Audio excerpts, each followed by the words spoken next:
आप सभी भाई बहनों का आध्यात्मिक ज्ञानात्मक चैनल की ब्रह्म मुहूर्त उपदेश कक्षा में एक बार फिर स्वागत है।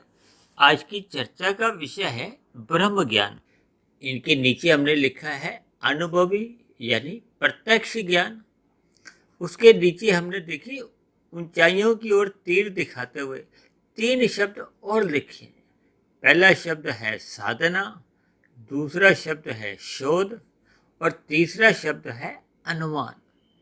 और इसके साथ साथ ही हमने देखिए नीचे अलग अलग कुछ चित्रों द्वारा, कुछ रेखाओं द्वारा, कुछ रंगों द्वारा हमने प्रकृति के तीन गुण लिखे हैं, सतोगुण, रजोगुण और तमोगुण। उन्हीं को ही देखिए हमने सात्विक, राजसी और तामसी स्थितियों से एक दर्शाया।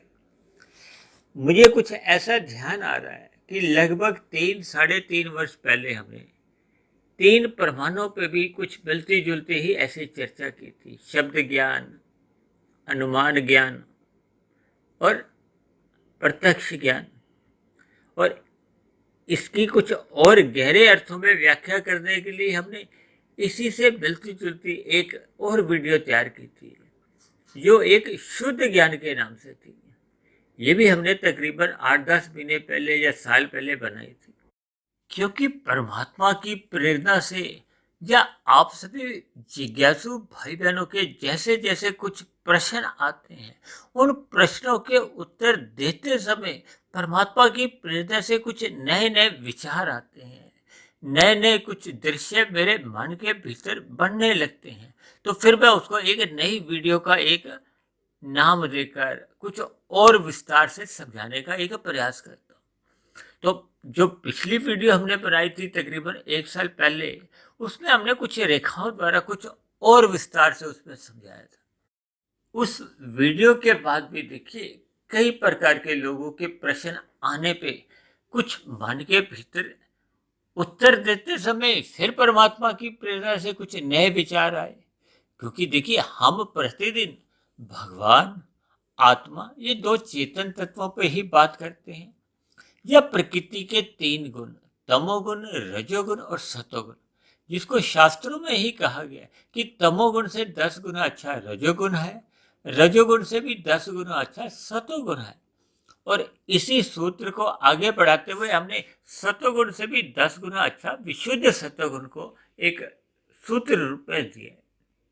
और इसी बात को मैंने देखिए अंकों के आधार पर ही तमोगुण को 1, रजोगुण को 10, सतोगुण को 100 और विशुद्ध सतोगुण को 1000 अंकों से मात्र एक समझाने के लिए इन अंकों का एक सहारा लिया, ताकि बात हमें गहराई से समझ में आ जाए। क्योंकि ये सूत्र भी मैंने तकरीबन 17, 18, 20 वर्ष पहले वैसे ही परमात्मा की प्रेरणा से बन गया था कि 1 का सिक्का, 10 का सिक्का या नोट, 100 का नोट और 1000 का नोट। उन दिनों तो देखिए 1000 का नोट प्रचलन में था। तो जैसे जैसे देखिए आर्थिक दृष्टिकोण से भी हम अधिक मूल्य को अधिक महत्व देते हैं। जैसे 1 के सिक्के से ज्यादा महत्व किसका है? 10 के सिक्के के या 10 के नोट की? उससे ज्यादा महत्व किसका है? 100 के नोट की। ये 10 गुना बढ़ते जाते हैं। उसी आधार पर फिर हमने 1000 के नोट की, उसके क्योंकि अधिक मूल्य आता है तो उसको महत्व दिया था। मात्र एक देखिए शास्त्रों की सैद्धांतिक बातों को समझाने के लिए हम जितने भी उदाहरण लेते हैं, उनको हमने मात्र उतने ही अंश में लेना होता है कि परमात्मा के शास्त्रों की जो सैद्धांतिक बातें हैं वो आपके हमारे जीवन में समझ में आ जाए, ताकि आपके हमारे जीवन में एक सात्विकता बनी रहे। हम परमात्मा को जो जानने का जो प्रतिदिन प्रयास करते हैं या परमात्मा से जुड़ने का जो एक प्रयास करते हैं, उसमें हम सफल हो जाएं।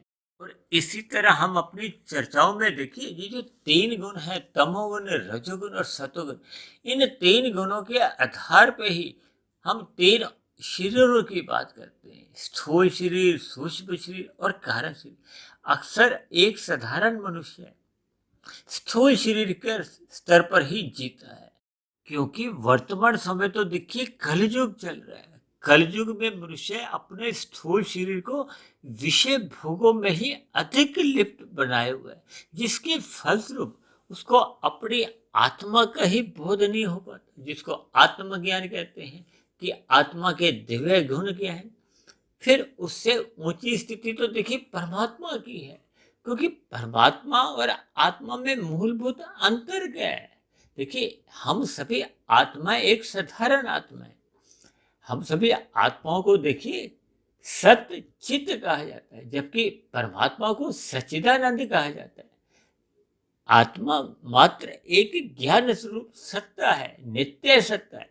देखिए, ज्ञान नित्य बना रहता है। यहाँ ज्ञान का भी प्राय देखिए आध्यात्मिक ज्ञान से है, जबकि ये जो माया है, प्रकृति है, इसको तो जड़ कहा जाता है, क्योंकि ये केवल सत्य है। सत्य का अभिप्राय क्या है कि ये तीन गुण नित्य बने रहते हैं, और इन तीन गुणों से जो 23 तत्वों का विस्तार है, जिसके पर अक्सर हमारी देखी चर्चाएं होती है ना, ये 24 तत्वों का ब्रह्मांड है। तो इसमें एक तत्व तमोगुण, रजोगुण और सतोगुण, जिसकी सम अवस्था को ही शास्त्रों में प्रकृति का नाम दिया गया, उसी का ही जब 23 तत्वों में विस्तार होता है, तो ये जो तमोगुण, रजोगुण और सत्वगुण जो एक नित्य तत्व एक इकाई रूप में है, यानी कि वो 24वां तत्व इन 23 तत्वों में जब प्रकट रूप में आता है, तो ये माया, संसार, जगत, जो भी आप इसको नाम दो, ये आपको हमें एक दिखाई देते हैं। यानी कि ये जो 23 तत्व हैं, ये मात्र एक प्रकट रूप है। ये अस्थायी, इनको नित्य नहीं कहा जाता। इनके ऊपर भी हमने देखी अलग अलग कई बार वीडियो कितनी ही बनी है। और इसी तरह आपके हमारे जो 3 शरीर हैं, ये भी 24 तत्वों के बने हुए हैं। स्थूल शरीर, सूक्ष्म शरीर और कारण शरीर। अक्सर देखिए एक साधारण मनुष्य स्थूल शरीर से ही अपना एक ज्ञान रखता है कि स्थूल शरीर पृथ्वी, जल, अग्नि, वायु, आकाश का बना है। अक्सर किसी की मृत्यु पर कह दिया जाता है ना कि 5 तत्वों का बना था और 5 तत्वों में ही ये लीन हो गया। इसके आगे थोड़ा बहुत ज्ञान देखिए मन बुद्धि का एक साधारण मनुष्य को होता है, लेकिन कारण शरीर कैसे कैसे कार्य करता है, इसका नाम ही देखिए कारण है। यानी कि बिना कारण के तो देखिए कोई भी कार्य तो संसार में भी नहीं होता। आज किसी के व्यवसाय में भी यदि कोई हानि हो रही है, नुकसान हो रहा है, तो वो उसके कारण को ढूंढता है कि मेरे व्यवसाय में क्यों नुकसान हो रहा है। आपके बड़े स्थूल शरीर के स्तर पर कितने ही रोग समय समय पे आ जाते हैं, तो हम डॉक्टर के पास जाते हैं। डॉक्टर विभिन्न प्रकार के जो निरीक्षण करता है, आजकल तो देखिए ये विभिन्न प्रकार के निरीक्षणों का एक बहुत ही बड़े पैमाने पे एक चर्चाएं होती रहती हैं। जगह जगह लेबोरेटरी खुली हुई हैं, क्योंकि जैसे जैसे देखिए इंसान तरक्की करता जाता है, तो ये निरीक्षण की भी बहुत ही आधुनिक मशीनों का आविष्कार हो चुका है, जिसके द्वारा आपके हमारे शरीर में जो विभिन्न प्रकार के जो रोग उत्पन्न होते हैं, उनका वो उसका कारण बता देती हैं कि इस कारण की वजह से ये रोग उत्पन्न हो रहा है।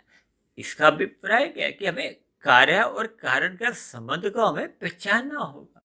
जैसे स्थूल शरीर के स्तर पर जो रोगों का कारण अंदर छिपा होता है और डॉक्टर उस कारण को दूर करता है, इसी तरह आपके हमारे जीवन में ये जो 84 लाख प्रकार की योनियों में जो आना जाना एक बंधन रूप में बना हुआ है, और भगवान श्री कृष्ण ने तो बार बार इस जगत को दुखालय नाम से संबोधित किए। हम सभी भाई बहनों को ये तो प्रत्यक्ष अनुभव है कि आपके हमारे जीवन में देखिए दुख बने ही रहते हैं। शास्त्रों में तो त्रिविध ताप के नाम से कहा गया ना, इस पर भी हमारी एक बहुत बड़ी एक वीडियो आई थी कि त्रिविध ताप यानी कि दुख। तो आपके हमारे जीवन में ये दुख बने रहते हैं, और दुख किसी को अच्छे नहीं लगते। अक्सर देखिए भारत जैसे देश में तो अक्सर ऐसा माना जाता है ना कि जब जब आपके हमारे जीवन में जब लंबे समय तक दुख बने रहते हैं, तो अक्सर मनुष्य अज्ञानतावश अपनी अपनी जन्म पत्रियां लेकर इधर उधर कुछ भटकाव में भी आ जाता है। देखिए ये सभी स्थितियां आपके हमारे जीवन में एक सामान्य स्तर पर होती हुई दिखाई देती है। क्यों? क्योंकि मनुष्य इन सभी स्थितियों को, ज्ञान को कोई विशेष महत्व नहीं देता। मनुष्य देखिए सत्संग करते हुए दिखाई तो देते हैं, लेकिन ये जो शास्त्रों का जो यथार्थ ज्ञान है, उस यथार्थ ज्ञान को, क्योंकि देखिए परमात्मा तो मूल एक परम तत्व है, इसका नाम ही परमात्मा है, यानी कि परम आत्मा। देखिए शब्दों का ही जब हम संधि विच्छेद भी करते हैं तो हम उनके अर्थ समझने आरंभ हो जाते हैं। अब परम सत्ता केवल एक के लिए आता है, किसी 2 4 10 के लिए नहीं आता। ये तो परमात्मा के अलग अलग देखिए स्वरूप हैं। परमात्मा समय समय पर विभिन्न प्रकार के अवतार लेते आए और उन अवतारों के स्तर पर ही वो विभिन्न स्वरूप बन जाते हैं, क्योंकि सभी भाई बहनों के देखिए अलग अलग स्वभाव बने हुए हैं। भले ही ये प्रकृति के गुण तो देखिए 3 ही हैं, तमोगुण, रजोगुण और सतोगुण। आपके हमारे अंतःकरण में इनका जैसा जैसा संग होता है वैसा वैसा आपके हमारे अंतःकरण में संस्कार बनते हैं, जिसका एक सरल शब्दों में स्वभाव कह दिया जाता है, आदत कह दिया जाता है। क्योंकि सभी भाई बहनों के देखिए अलग अलग संस्कार हैं, अलग अलग आपके हमारे स्वभाव बन चुके हैं। तो फिर वो स्वभाव के अनुसार ही देखिए परमात्मा के विभिन्न प्रकार के ये अवतार होते रहते हैं। किसी अवतार में कोई शिक्षा दी जाती है। देखिए अवतारों का उद्देश्य क्या होता है कि आपके हमारे जीवन में धर्म सर्वोपरि बना रहे, क्योंकि मनुष्य के जीवन में जब तक धर्म नहीं होता, इसलिए तो 4 पुरुषार्थ कहे गए ना, धर्म अर्थ काम मोक्ष। अब मनुष्य धर्म को जब महत्व नहीं देता, केवल अर्थ को ही महत्व देता है, अर्थ को ही प्रथम स्थान पे ले आता है, तो फिर उसके जीवन में देखिए अर्थ और काम ही अपना खेल रचने लगते हैं, जिसके फलस्वरूप ये संसार की विभिन्न प्रकार की जो समस्याएं आप और हमारे जीवन में दिखाई देती हैं, उनका कारण ही ये है कि जब जब आपके हमारे जीवन में धर्म प्रथम स्थान से हटा दिया जाता है तो फिर विभिन्न प्रकार की समस्याएं आती हैं। उन समस्याओं का मनुष्य निवारण ढूंढता है, जिसके फलस्वरूप मनुष्य में विभिन्न प्रकार की ये जो स्थितियां हैं वो देखने को मिलती हैं। इसीलिए समय समय पर देखिए परमात्मा के विभिन्न प्रकार के अवतार होते आए हैं और भविष्य में भी होते आएंगे, क्योंकि ये संसार बहुत बड़ा है, बहुत बड़ा है,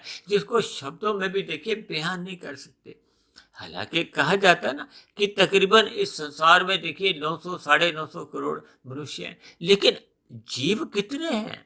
आप पार्क में देखो तो कितने ही एक जीवात्माएं हैं, कितने ही 84 लाख प्रकार की जोनियों के असंख्य जीव हैं।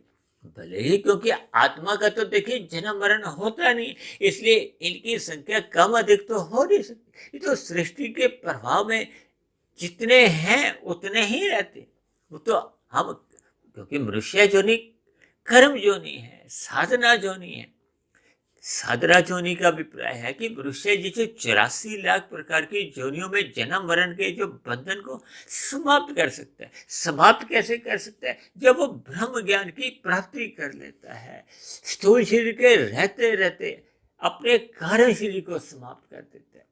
देखिए जब कारण समाप्त हो जाता है, जैसे रोग का जो कारण होता है, अब देखिए ना कैंसर रोग के अंदर जो जो कारण बना होता है उसी का इलाज होता है ना, उस कारण को दूर कर दिया जाता है तो कैंसर का जो एक स्थूल शरीर के स्तर पर रोग की पीड़ा होती है वो समाप्त हो जाती है। इसी तरह आपके हमारे जन्म मरण का जो एक कारण है वो तो कारण शरीर है, क्योंकि स्थूल शरीर मरने के बाद की जो अग्नि जोनि मिलती है उसका जो आधार है वो तो कारण शरीर है। कारण शरीर में आपका हमारा कर्मों का लेखा जोखा रहता है। देखिए मनुष्य जोनि तो तभी मिलती है जब संचित कर्मों में पाप और पुण्य कर्मों की कम से कम तुल्यता बनी रहती है। अन्यथा अगर ये तुल्यता बिगड़ जाती है, बिगड़ने का अभिप्राय क्या है? देखिए जब पाप कर्मों की अधिकता हो जाती है तो पुण्य कर्मों की अपने आप ही न्यूनता रह जाती है। पाप कर्मों की अधिकता ही फिर मनुष्य को नीचे की जो 80 लाख प्रकार की दंडमय योनि है, तामसी योनि है, फिर उन नीचे की योनियों में जीवात्मा जब जन्म लेती है तो फिर वहां तो देखिए विभिन्न प्रकार के कष्ट हैं, दुख हैं, पीड़ा हैं। वो दुख जैसे जैसे सहन किए जाते हैं, भोगे जाते हैं, तो वो क्रमशः पाप कर्मों का कर्माशय घटता जाता है। वो घटते घटते जब वो पुनः पुण्य कर्मों की बराबरी पे आ जाता है तो फिर पुनः मनुष्य जोनि की प्राप्ति होती है। अब मनुष्य जोनि पाकर हमें अपने मिले हुए जीवन का महत्व समझना चाहिए। और महत्व कैसे समझ आता है? जब मनुष्य सत्संग करता है। सत्संग करने का अभिप्राय क्या है? क्योंकि प्रकृति के देखिए 3 गुण हैं, तमोगुण, रजोगुण और सतोगुण। तमोगुण को देखिए पदार्थों से जोड़ा जाता है। आपका हमारा स्थूल शरीर क्या है, ये भी तो देखिए तामसी है। तामसी का अभिप्राय ये पृथ्वी जल अग्नि वायु आकाश का बना है। अब देखिए हमने ये जो आज की जो वीडियो के चित्र में हमने नीचे 3 शब्द लिखे हैं, सात्विक, राजसी और तामसी। अब तामसी में तो देखिए हमने जो एक नीचे जो एक बड़ा सा एक चित्र का एक घेरा बनाया है, अब उसमें तो काला रंग ही एक भरा हुआ है। काले रंग का अभिप्राय क्या है कि इस शरीर के स्तर पर जब जब मनुष्य जीता है वो तो अज्ञानता में जीता है, क्योंकि स्थूल शरीर तो देखिए तामसी है। इस स्थूल शरीर के पीछे के जो 5 सूक्ष्म तत्व हैं, गंध, रस, रूप, स्पर्श और शब्द, ये 5 भोग्य विषय भी कहलाते हैं।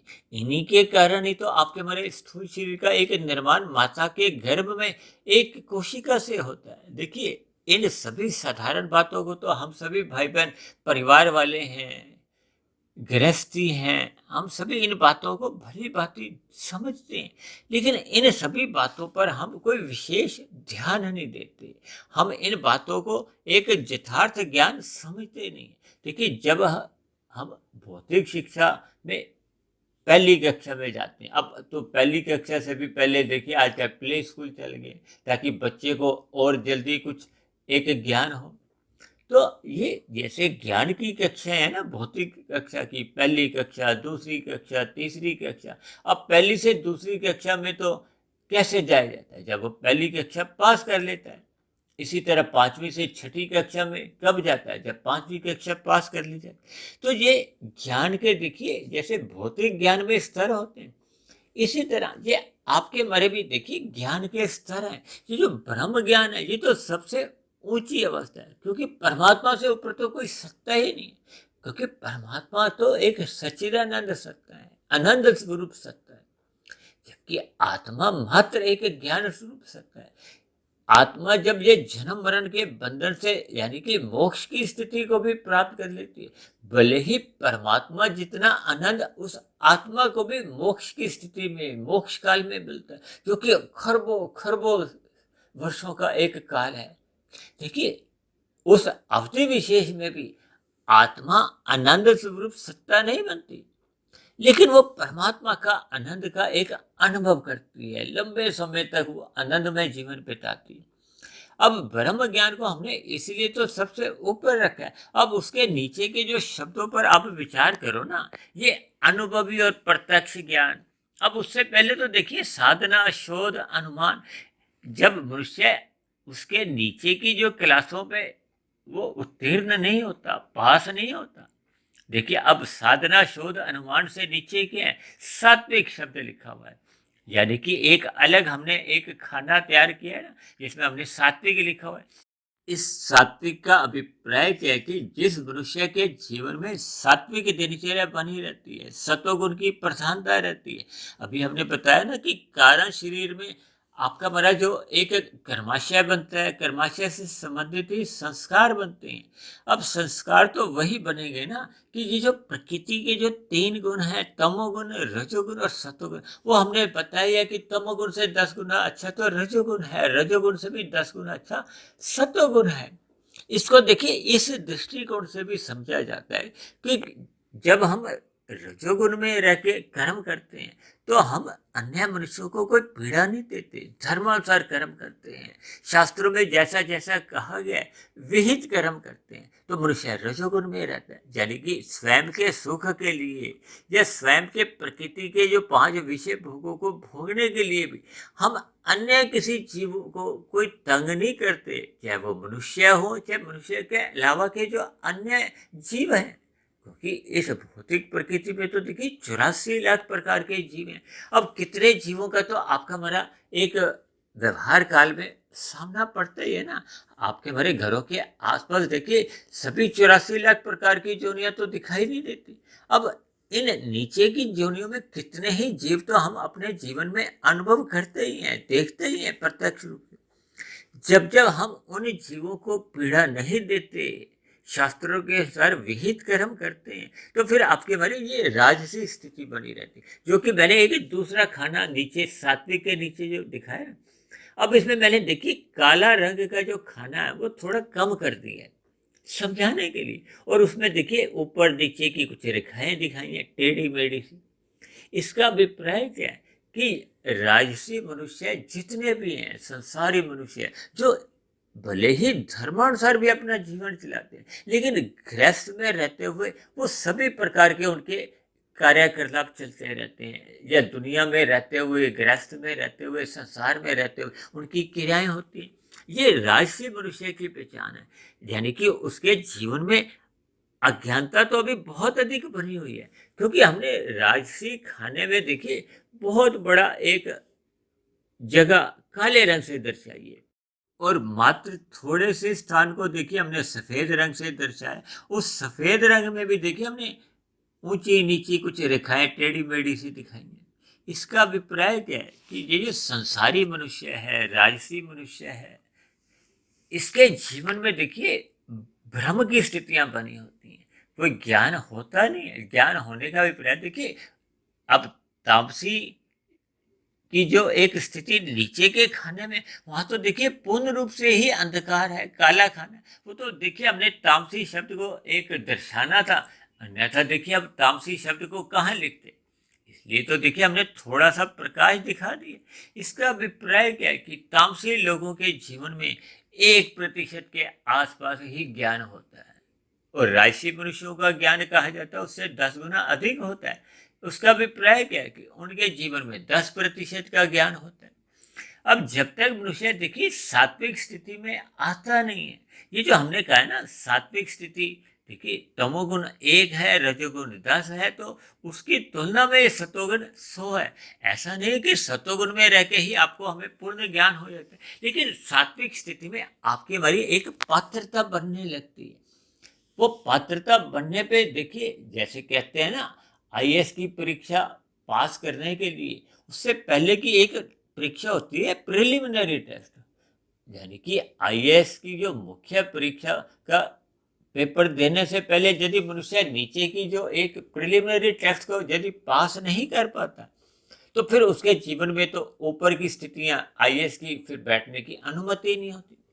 देखिए ये जितने भी मैं उदाहरण दे रहा हूँ, या मैंने ये जो वीडियो का चित्र भी बनाया, ये मात्र मेरी एक कल्पना है, और उदाहरण मात्र उतने ही अंश में हमने लेने, उनके भावार्थ समझने, ताकि हम ब्रह्म ज्ञान की जो एक उच्चतम स्थिति है उसको हम समझ सकें। उसको हम समझ जाएंगे तभी आपका हमारा मिला हुआ जीवन देखिए सफल हो पाता है, सार्थक हो पाता है। तो ये जो सात्विक स्थिति का अभिप्राय क्या है कि उसमें एक पात्रता बन जाती है। ये देखिए ये सभी बातें एक सपेश दृष्टिकोण से मैं समझा रहा। अब नीचे के जो तमोगुण की जो स्थिति है, इसका अभिप्राय है क्या है कि मनुष्य जब अज्ञानता में जीता है तो वो उसकी स्थिति क्या होती है कि वो स्थूल शरीर के स्तर पर ही विषय भोगों में ही उसका एक उठना बैठना चलता रहता है। वो अपने सुखों के लिए अन्य मनुष्यों को, अन्य जीवों के साथ भी छल कपट ठगी हेरा फेरी करता है। तभी तो उसका जीवन देखिए तामसी होता है।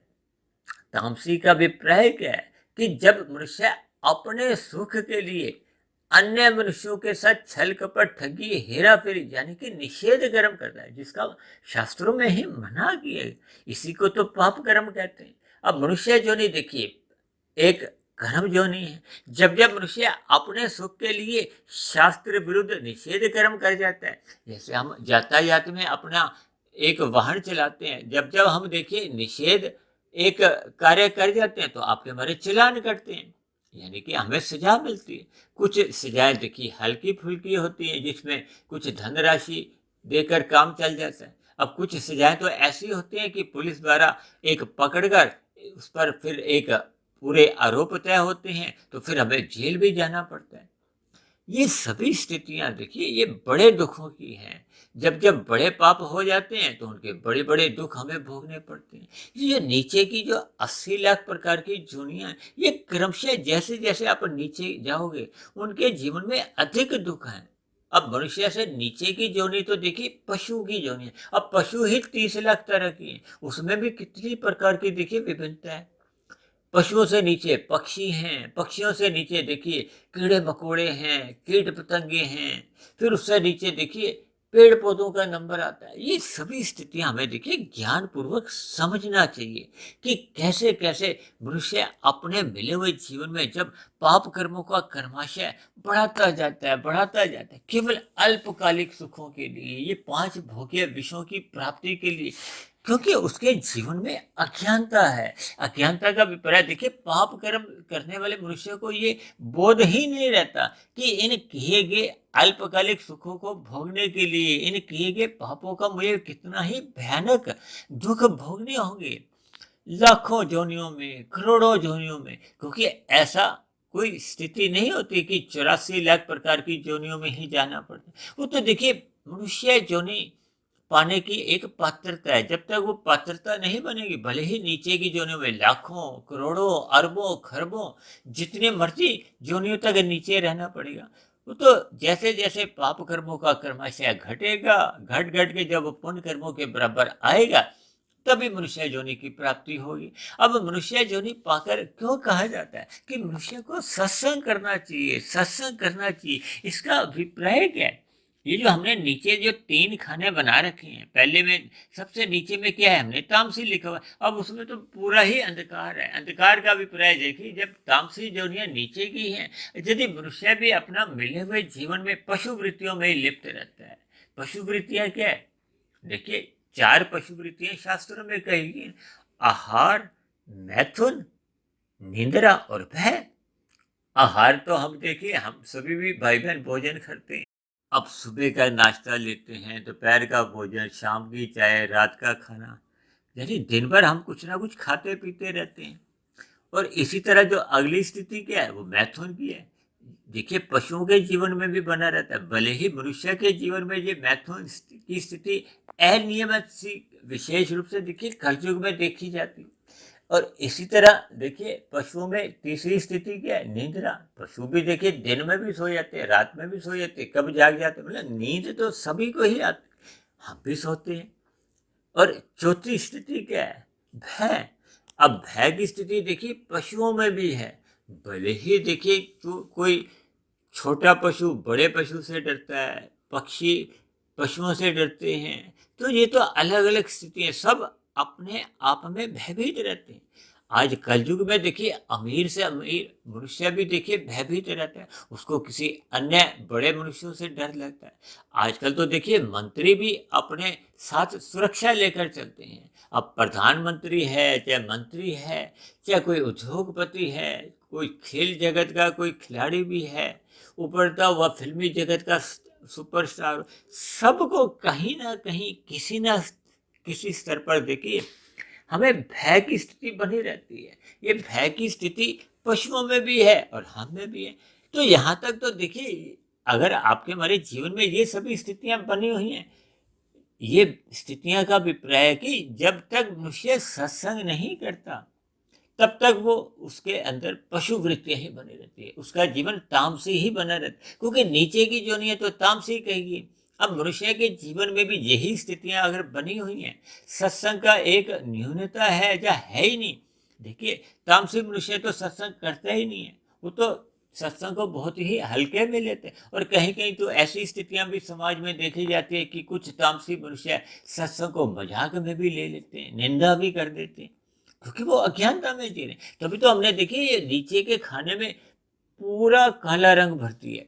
वो तो देखिए तामसी शब्द हमने दिखाना था, इसलिए हमने एक शब्द को थोड़ा सफेद रंग से दर्शाया है। ये देखिए चित्र में हम जितनी भी एक चीजें दिखाते हैं, रंग हो, आकृति हो, ये मात्र एक समझाने के लिए।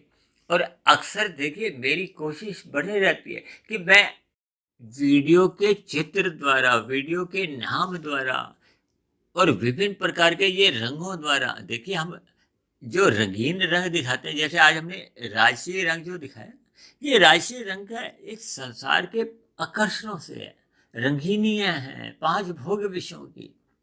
और ये जो सफेद रंग हम दर्शाते हैं, ये सात्विक स्थिति का प्रतीक होता है। और काला रंग अज्ञानता का, अंधकार का। ये सभी चिन्ह आपको हमें कुछ ना कुछ संदेश देते हैं। और कुछ ना कुछ आकृतियों में देखिए, मैंने आप ऊपर तीर दिखाए हैं तो इसका मतलब ऊपर की दिशा में हमने जाना है। ये टेढ़ी मेढ़ी जो रेखाएं हैं, ये सभी अपने आप में एक संदेश देती हैं।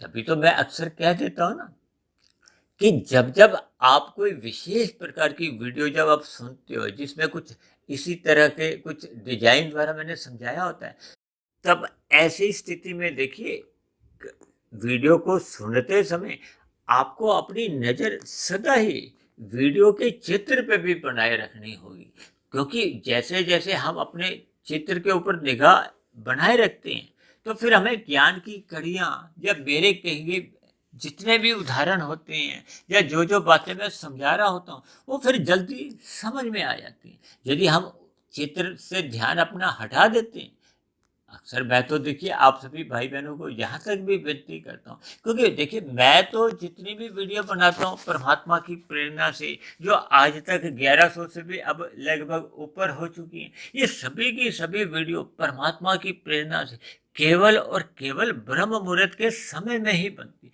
क्योंकि ब्रह्म मुहूर्त प्रकृति का एक शुद्धतम समय है, जब वो तमोगुण और रजोगुण से लगभग नहीं के बराबर ही प्रभावित होता है, क्योंकि तमोगुण और रजोगुण ये दोनों स्थितियां देखिए आपके बड़े सतोगुण को आंशिक रूप से तो प्रभावित करती ही हैं, लेकिन ये सूर्य निकलने से पूर्व का जो शास्त्रों में ही कहा गया है कि वो जो समय है, मैं तो उसको देखिए 2 घंटे 40 मिनट का समझाता हूँ। अक्सर मैंने इस पर भी कोई बड़ी बड़ी कई वीडियो मैंने तैयार की है कि हमें 3 गुणों का ये जो 24 घंटों की जो स्थितियां हैं, अब देखिए तीनों गुण नित्य बने रहते हैं, एक गुण प्रधान होता है, दूसरा गुण, तीसरा अति गुण। इसी के आधार पे ये पूरे 24 घंटों की 9 स्थितियां बनती हैं, क्योंकि तीनों गुण एक क्रम में आते हैं। ऐसा तो है नहीं कि सतोगुण ही सारा दिन बना रहता है, फिर रजोगुण का नंबर आ जाता है, फिर दोबारा तमोगुण का नंबर आता है, फिर दोबारा सतोगुण का आ जाता है।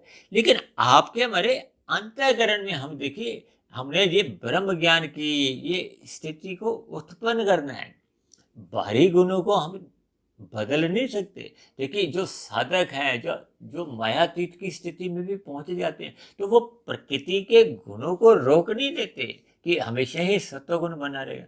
प्रकृति के जो 3 गुण है, ये तो एक प्रवाह में, सतयुग में भी यही प्रवाह था, त्रेता युग में भी, द्वापर में भी और कलयुग में भी। इनके आने का क्रम बदलता नहीं है। शाम को सूर्य के ढलते ही तमोगुण का आरंभ होता है, 8 घंटे का तमोगुण बना रहता है, फिर पुनः 8 घंटे का सतोगुण आ जाता है, जिसमें सूर्य निकलने से पूर्व के 2 घंटे 40 मिनट का समय मैंने ब्रह्म मुहूर्त का समझाया। और जैसे ही फिर वो सतोगुण का एक समय समाप्त होता है, सूर्य निकलने के बाद के जो 2 घंटे 40 मिनट की स्थिति होती है वो सतोगुण तक की रहती है। उसके बाद फिर क्रियाएं आरंभ हो जाती हैं, क्योंकि रजोगुण को देखिए क्रिया से जोड़ा जाता है, सतोगुण को ज्ञान से जोड़ा जाता है और तमोगुण को तो पदार्थों से ही जोड़ा जाता है। जैसा कि आपका हमारा स्थूल शरीर 5 पदार्थों का ही तो बना है, पृथ्वी जल अग्नि वायु आकाश, और इसी से संबंधित आपके हमारे 5 भोग्य विषय हैं, गंध रस रूप स्पर्श और सब। इसीलिए तो कहते हैं ना ये इंद्रिय दोष है। आपके हमारे स्थूल शरीर की जो स्थूल इंद्रियां हैं, कर्मेंद्रियां हैं या ज्ञानेंद्रियां हैं, कर्मेंद्रियों द्वारा कर्म होते हैं, ज्ञानेंद्रियों द्वारा 5 भोग्य विषयों के सुख भोगे जाते हैं। ये स्थूल शरीर का इन विषयों से संबंध है, सजातीय संबंध है। सजातीय संबंध का मतलब ये है कि उसमें कोई कोशिश नहीं होती, वो अपने आप ही संबंध बना रहता है। जैसे कि शास्त्रों में कहा गया आत्मा और परमात्मा का सजातीय संबंध।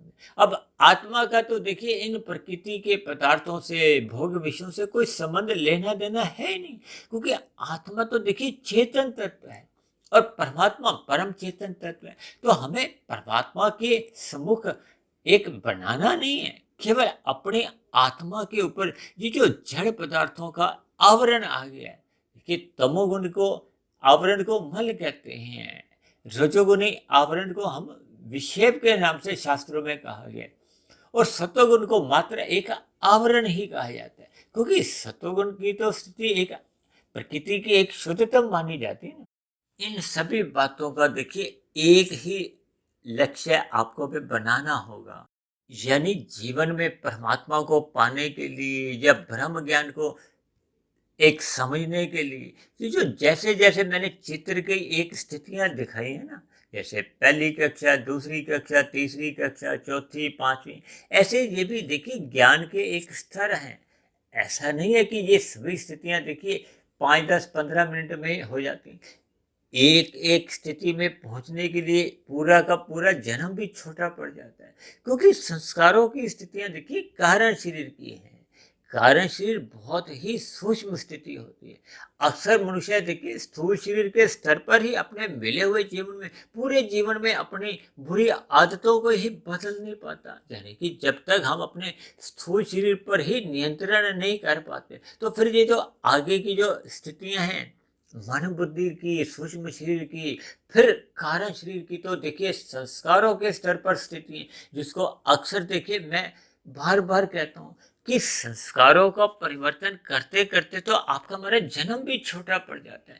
1 जन्म, 2 जन्म, 10 जन्म, ऐसा देखिए मैं कोई डरा नहीं रहा, एक सैद्धांतिक बातों का अर्थ समझा रहा हूँ कि हमें अपने जीवन में सत्संग करना चाहिए। देखिए जैसे हम बच्चे को स्कूल में भेजते हैं ना, शास्त्रों में तो यहाँ तक भी कहा गया है, यदि आपका मन सत्संग करने को नहीं भी राजी होता, आप बेमन से जाओ।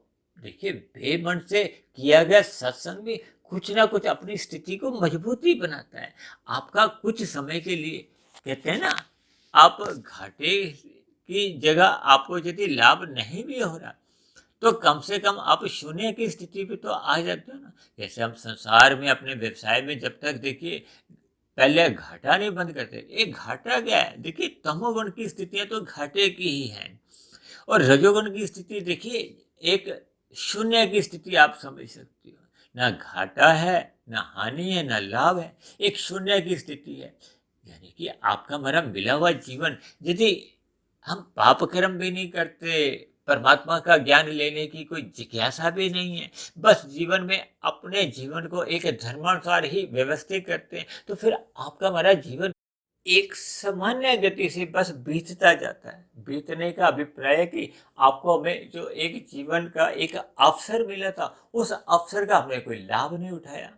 भले ही हमने देखिए कोई नुकसान भी नहीं किया, लेकिन लाभ नहीं कमाना भी तो एक प्रकार का देखिए एक नुकसान की ही बात ही है, जब हम मिले हुए अवसर का देखिए लाभ नहीं उठाते। अभी कुछ दिन पहले मैंने एक वीडियो बनाई थी, जिसमें मैंने एक उदाहरण दिया था ना, जैसे क्रिकेट का मैच चल रहा होता है, आप मैच में देखिए 3, 4 बार कोई किसी के खिलाड़ी के कैच छोड़ देते हो, तो यानी कि कैच मिलने के जो अवसर का हमने लाभ नहीं उठाया, ऐसी स्थिति में फिर वो मैच हार जाते हैं।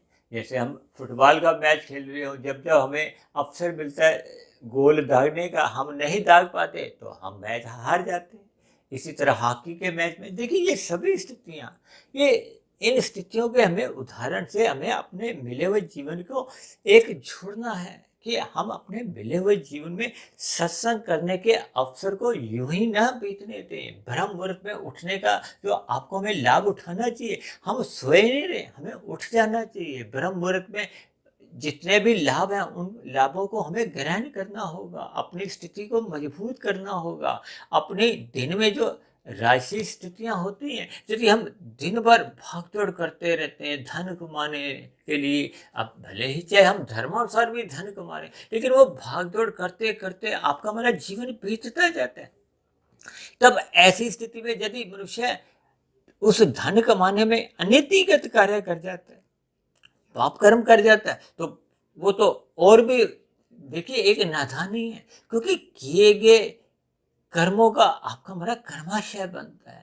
और जब मनुष्य देखिए निषेध कर्म करता है, पाप कर्म करता है, तब ऐसी स्थिति में उसका देखिए हर रोज ही फिर पाप कर्मों का कर्माशय बढ़ता जाता है, बढ़ता जाता है। तब ऐसी स्थिति में पुण्य कर्मों की न्यूनता रह जाती है, और मरते समय स्थिति फिर बिगड़ जाती है। बिगड़ने का अभिप्राय क्या है कि मनुष्य भले ही 1, 2 शब्द कह देता है कि अमुक अमुक मनुष्य का स्वर्गवास हो गया, जबकि व्यवहारिक स्थिति क्या है कि उसका संचित कर्म ही अगले जन्म का निर्धारण करता है। ये सभी स्थितियों को हमें भली भांति समझना होगा। अब मुझे ध्यान आया, तकरीबन 2.5-3 वर्ष पहले हमने एक वीडियो तैयार किया था ना, मनुष्य के मरने के बाद का अगला जन्म। वो भले ही देखिए वीडियो लगभग 2.25-3 घंटे की थी, अक्सर लोगों ने उसको पूर्ण रूप से सुना नहीं, क्योंकि एक साधारण मनुष्य का स्वभाव क्या है, देखिए वो मैच 3-3 घंटे के 4-4 घंटे की, 5-5 घंटे की देखते हैं। लोग सिनेमा घरों में जाते हैं फिल्म देखने, वहाँ भी तो 3 घंटे की फिल्म होती है।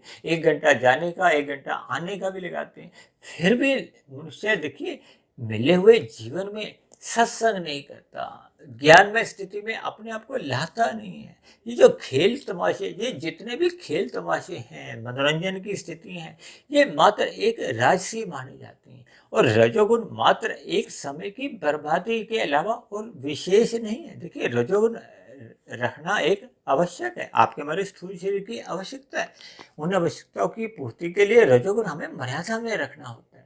मर्यादा में रखा हुआ रजोगुण भी देखिए आपका हमारा कोई पतन का कारण नहीं बनता, क्योंकि स्थूल शरीर को स्वस्थ रखना भी उतना ही जरूरी है, क्योंकि साधना करने के लिए ही ये स्थूल शरीर मिला है, और स्थूल शरीर के रहते रहते ही साधना करना संभव है। इसलिए हमें स्थूल शरीर की सात्विक स्थितियां कहो या एक साधारण भोजन ग्रहण करने के लिए हमें पुरुषार्थ करना चाहिए, लेकिन अपने भोग विषयों की कामनाओं की पूर्ति के लिए हम अनावश्यक रूप से जो भागदौड़ करते रहते हैं, समय की बर्बादी करते रहते हैं, तो वो आपका हमारा मिला हुए जीवन की एक अवसर का लाभ खोने के बराबर ही माना जाता है।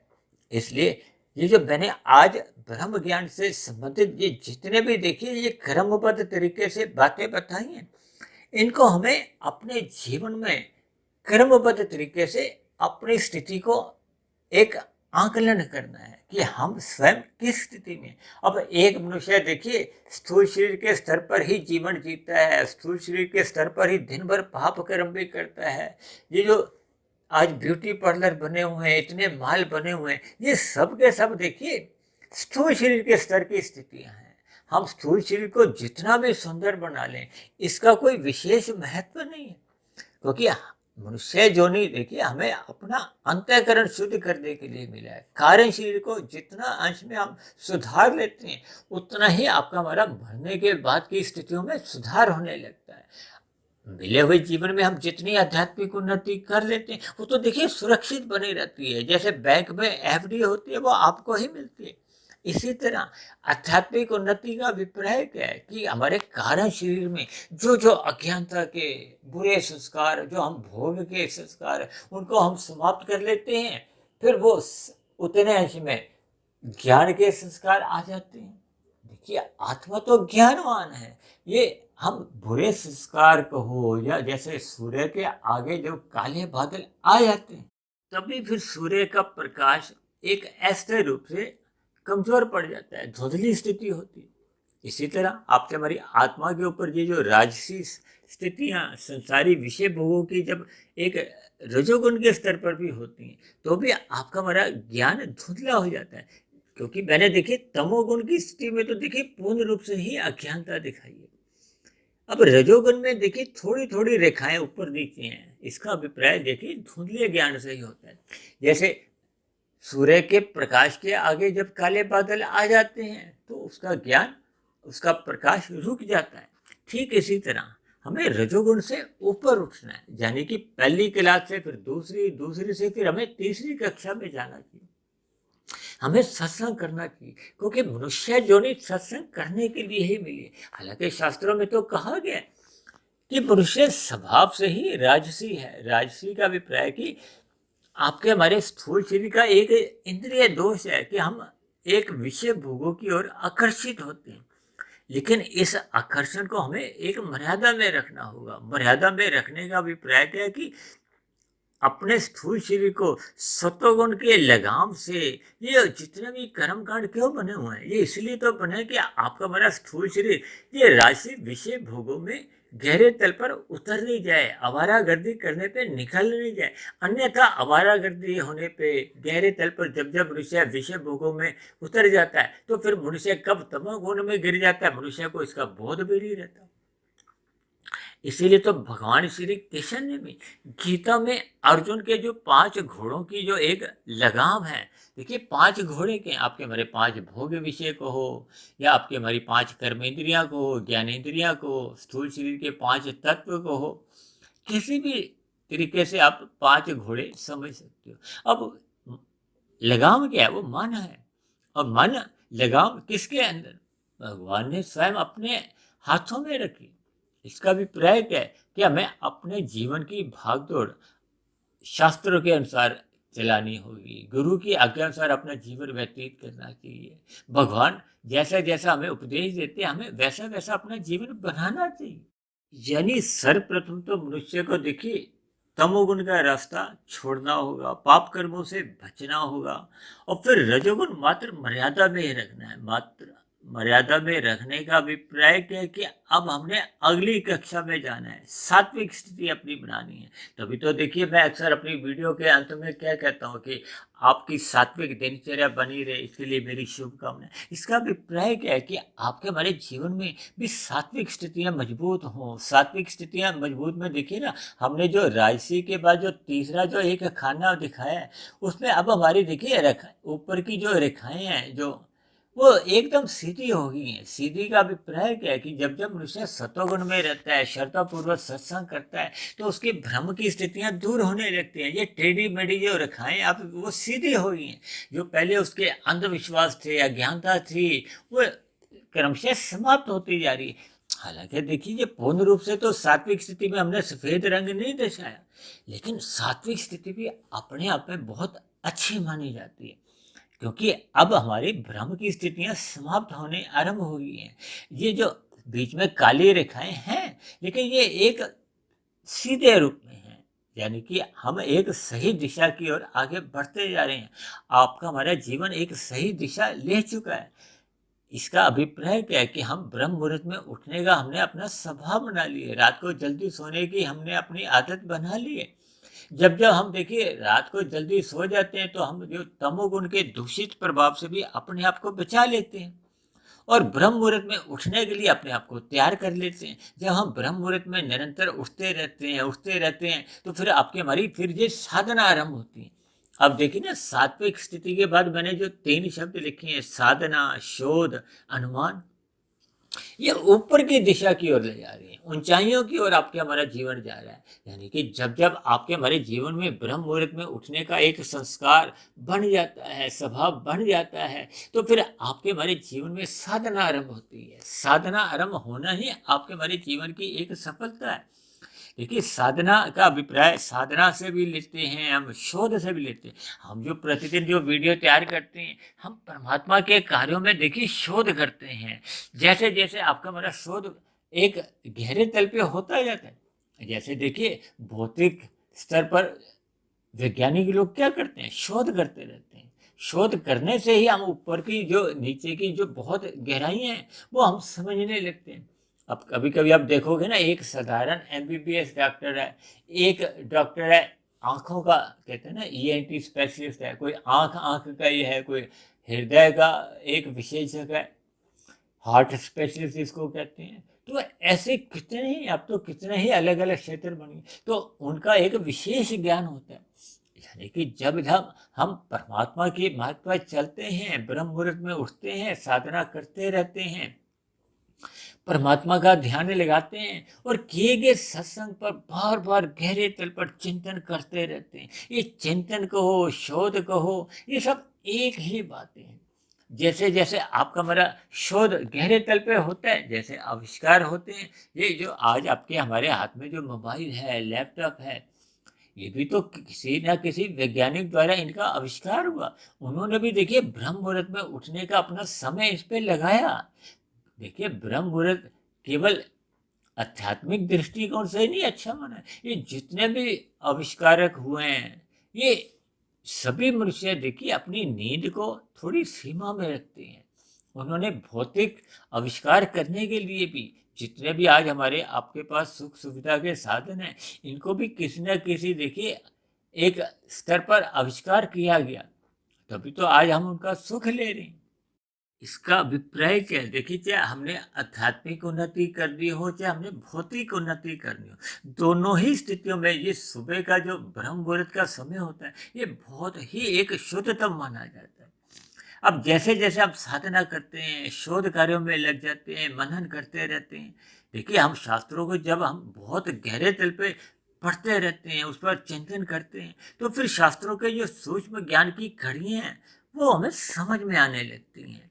जबकि दिन में देखिए जब हम ऊपर ऊपर से जब सत्संग भी करते हैं तो हमें विशेष रूप से ज्ञान नहीं होता।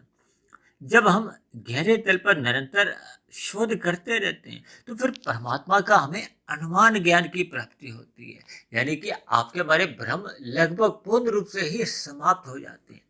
अब उसके बाद की जो अगली स्थिति मैंने क्या लिखी है, अनुभवी प्रत्यक्ष ज्ञान। ये अनुभवी और प्रत्यक्ष ज्ञान का अभिप्राय देखिए आत्म ज्ञान के स्तर पर ही है। जब मनुष्य अपने तीन शरीरों से, देखिए पहले हमने स्थूल शरीर से ऊपर उठना है, मन बुद्धि के स्तर पर हमने अपने आप को टिकाना है, यानी कि सूक्ष्म शरीर के स्तर पर। फिर सूक्ष्म शरीर से ऊपर उठते हुए हमने अपने कार्य शरीर के स्तर पर जो अज्ञानता के हैं, भोग के हैं, यानी कि जो बुरे संस्कारों को हमने क्रमशः समाप्त करना है। वो जैसे जैसे बुरे संस्कार दग्ध भी होते जाते हैं, क्योंकि कारण शरीर में देखिए अच्छे संस्कार हैं या बुरे संस्कार हैं, उनके मन बुद्धि में देखिए फुरने उठते हैं, विचार आते हैं, वृत्तियां जागती हैं। और जैसे जैसे सूक्ष्म शरीर मन बुद्धि में वो फुरने आते हैं, विचार आते हैं, फिर वैसे वैसे स्थूल शरीर की जो एक कर्मेंद्रियां वो कर्म करने को बाध्य हो जाती हैं, प्रेरित होती हैं या बाध्य हो जाती हैं।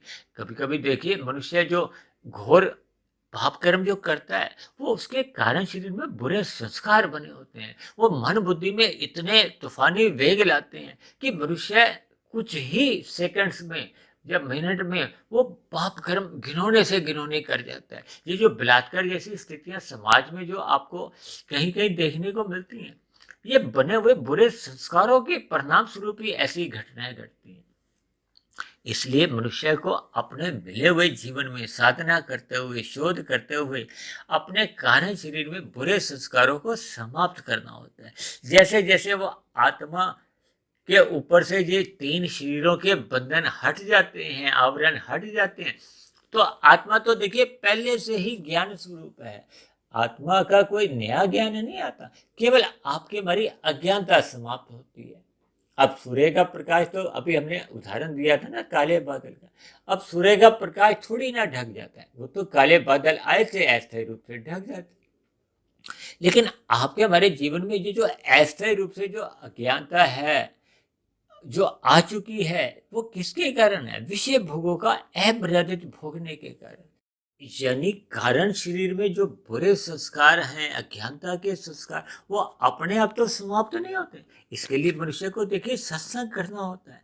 जब जब हम सत्संग आरंभिक स्थितियों में भले ही बेमन से करते हैं, उसका भी अपना एक प्रभाव होता है।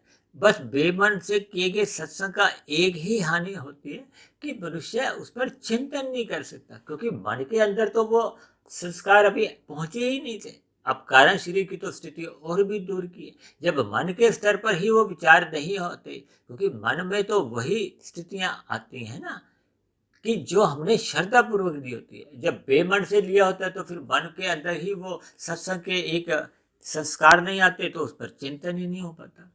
तो इन सभी स्थितियों को हमें क्रमबद्ध तरीके से अपनी अज्ञानता को मिटाना होगा।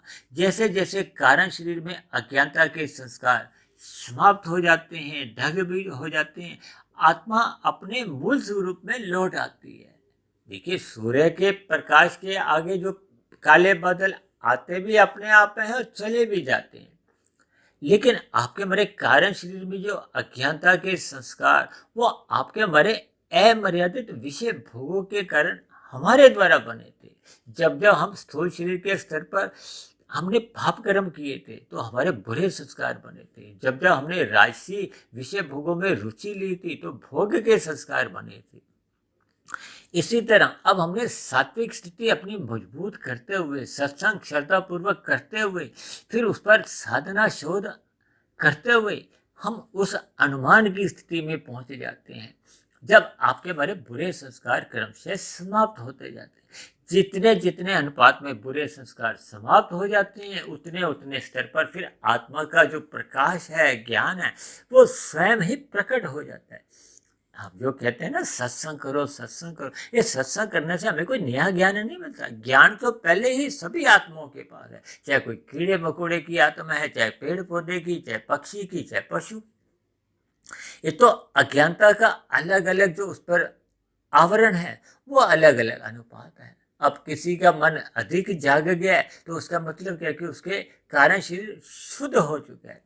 जब ये पूर्ण रूप से शुद्ध हो जाता है, यानी कि जब कारण शरीर एक मायातीत की स्थिति में हो जाता है, जैसा परमात्मा ने हमें सृष्टि के आरंभ में दिया होता है, वैसा ही मूल रूप में हम लौट आते हैं तो आत्मा का प्रकाश वो पूर्ण रूप से आत्म प्रकाशित हो जाता है। यानी हम अनुभवी या प्रत्यक्ष ज्ञान या आत्म ज्ञान की स्थिति में पहुंच जाते हैं, आत्मस्थित हो जाते हैं। आत्मा के स्तर पर फिर हम अपना जीवन व्यतीत करते हैं, हम मायातीत की स्थिति में पहुंच जाते हैं। तब ऐसी स्थिति में आत्मा और परमात्मा का तो देखिए सजातीय संबंध है।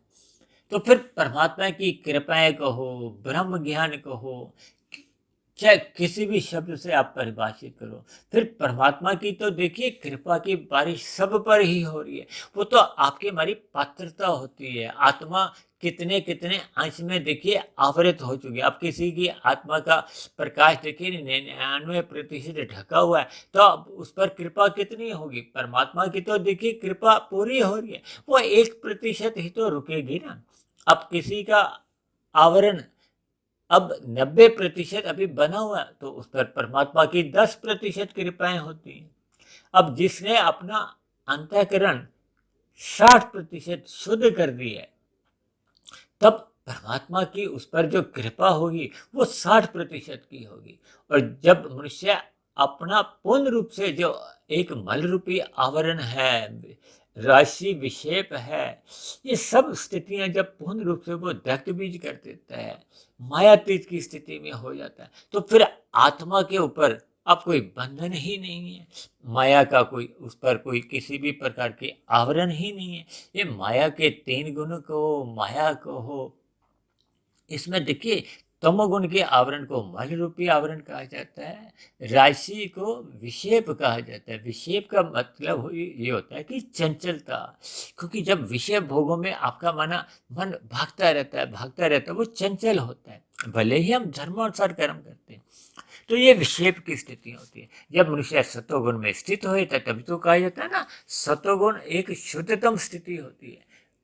आपकी हमारी पात्रता बन जाती है। अब पात्रता आपकी हमारी बन गई है, अब हम कितने समय में अपनी एक बुरे संस्कार समाप्त करते हैं, वो आपकी हमारी साधना की गति पे निर्भर करता है कि हम पूर्व जन्म में कितनी आध्यात्मिक उन्नति कर चुके थे। अब देखिए क्रिकेट के मैच में कोई शाम को 90 रन पे नॉट आउट होता है तो अगले दिन उसको केवल मात्र 10 रन ही बनाने पड़ते हैं।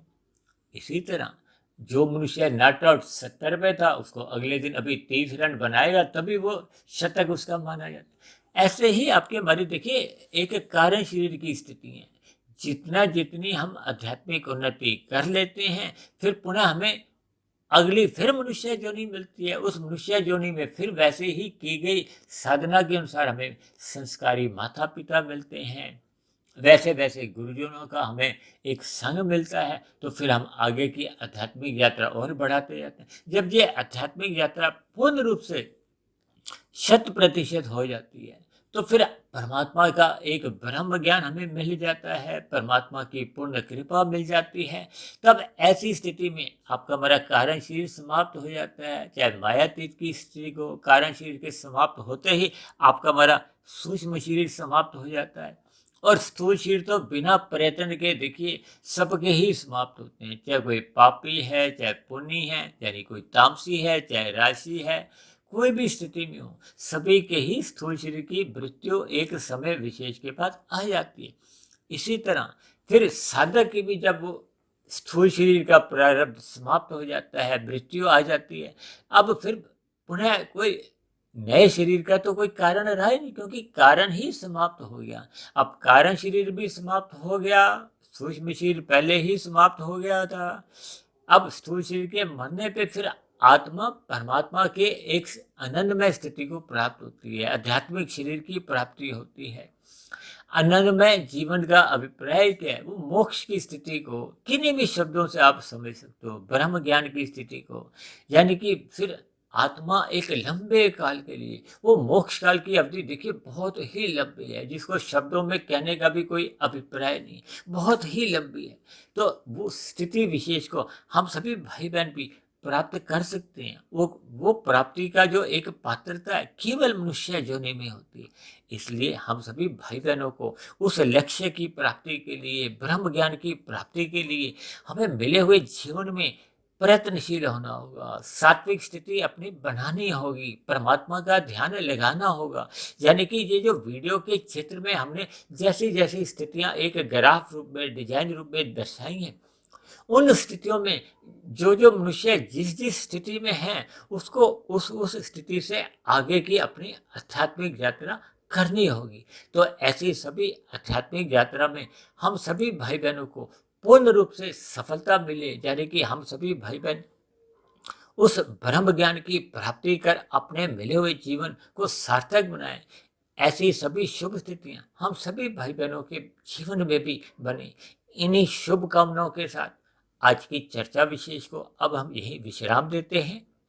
यदि बनी हुई वीडियो आपको प्रेरणादायक लगती हो, ज्ञानवर्धक लगती हो, तो मेरी आप सभी भाई बहनों से विनती है कि ऐसी बनी हुई वीडियो को आप अधिक से अधिक भाई बहनों में शेयर कर समाज में एक सतोगुणी वातावरण बनाने में आप मेरा सहयोग करें, ताकि हम सभी भाई बहन एक कलयुगी स्थिति से एक सात्विक स्थिति में आए। उस सतोगुणी वातावरण के विस्तार में हम सभी भाई बहनों का सुखमय जीवन बीते, परमात्मा में सदा प्रीति बनी रहे, लोगों के बीच में एक भाईचारा बना रहे। तो ऐसी स्थितियां तभी बन पाती हैं जब सात्विक लोगों का एक परमात्मा के प्रति एक विशेष लगाव, रुचि सहज ही बनी रहती है। तो ऐसी स्थितियां बनाने के लिए आप इन सात्विक बनी हुई वीडियो को आप अधिक से अधिक शेयर करो। यदि मेरी बनी हुई वीडियो पर आपको किसी प्रकार की कोई आपत्ति हो, शिकायत हो, या मेरी बनी हुई वीडियो के प्रति आपके मन में अभी भी कोई प्रश्न उठ रहे हो, तो आप नीचे दिए गए कमेंट्स बॉक्स पर जाकर अपना प्रश्न लिख सकते हो। आपका मेरे इस वीडियो के प्रति कहीं भी किसी भी प्रकार की कोई शिकायत हो, आप अपनी शिकायत भी लिख सकते हो। तो अब चर्चा विशेष को यहीं विश्राम देते हैं। शाम को फिर मिलते हैं संध्या बेला ज्ञान कक्षा में। तब तक आप अपने आध्यात्मिक मित्र सुधीर भाटिया फकीर को इजाजत दें। आप सभी भाई बहनों की निरंतर सात्विक स्थिति मजबूत होती जाए, सात्विक दिनचर्या निरंतर बनी रहे। इन सभी स्थितियों के लिए मेरी ओर से आप सभी भाई बहनों को बहुत बहुत शुभकामनाएं।